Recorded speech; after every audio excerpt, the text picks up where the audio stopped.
How to apply to the Ibn Khaldun Fellowship for Saudi Arabian Women. Thank you for joining us. What the program history is about MIT, the fellowship overview, and then Barbara will be talking about how to apply. Our fellowship was established through the MIT KFUPM collaboration, which is a university in Saudi Arabia. And the first fellows were admitted in 2012. Not long after that, Saudi Aramco took over as a sponsor of the fellowship. And since 2018, CACS has been the sponsor of this fellowship for Saudi Arabian women. And recently I've been reflecting a lot on what is the value add of a fellowship for postdocs, especially if you've done your PhD at a top tier university. Why bother to come to MIT and continue? MIT is actually a hub for innovation, and innovation thrives here at MIT. And what makes innovation thrive here? One of the things I think that typifies that is our values statement. And just recently in 2022, MIT delineated what are the MIT values that helps make innovation thrive here. And excellence and curiosity, openness and respect, and belonging and community are the three sets of values that MIT has identified.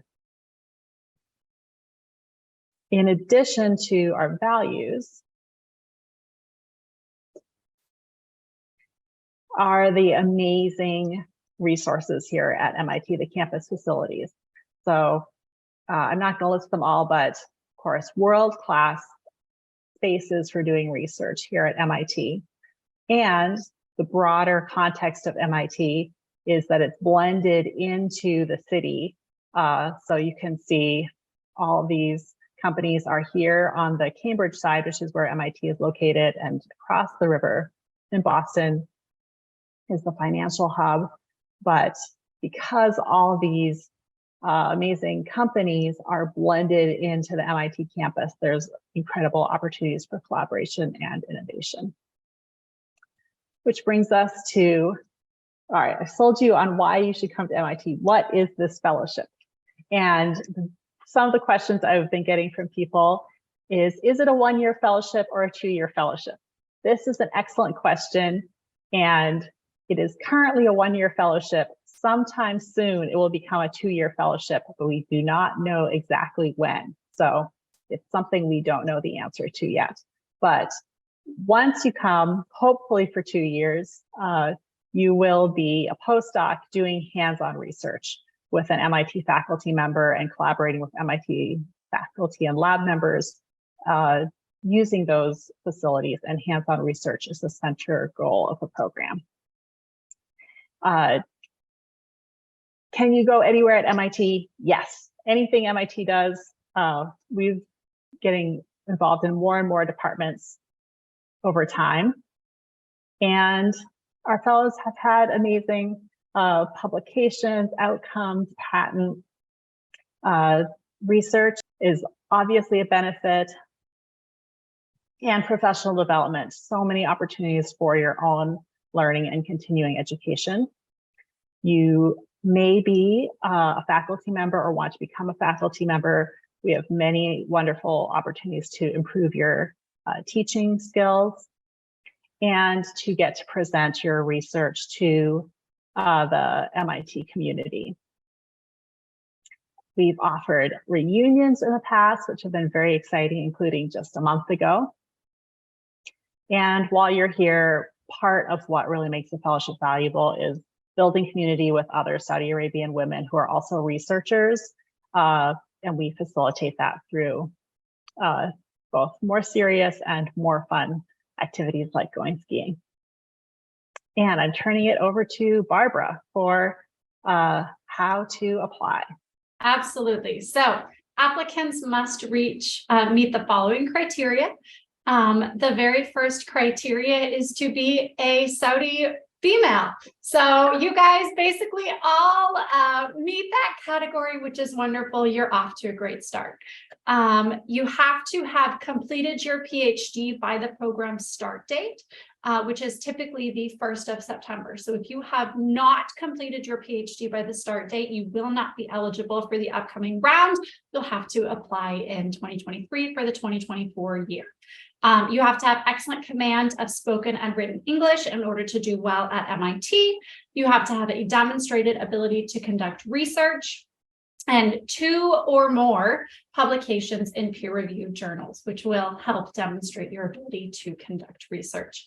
And then you also have to be working in a field in which MIT faculty have current research. So whether that's the Koch Institute for Cancer Research, whether that's the MIT Media Lab, whether it's architecture, MIT has a lot of different fields and you can pick any one of them to study in, but there have to be MIT faculty researching in that field.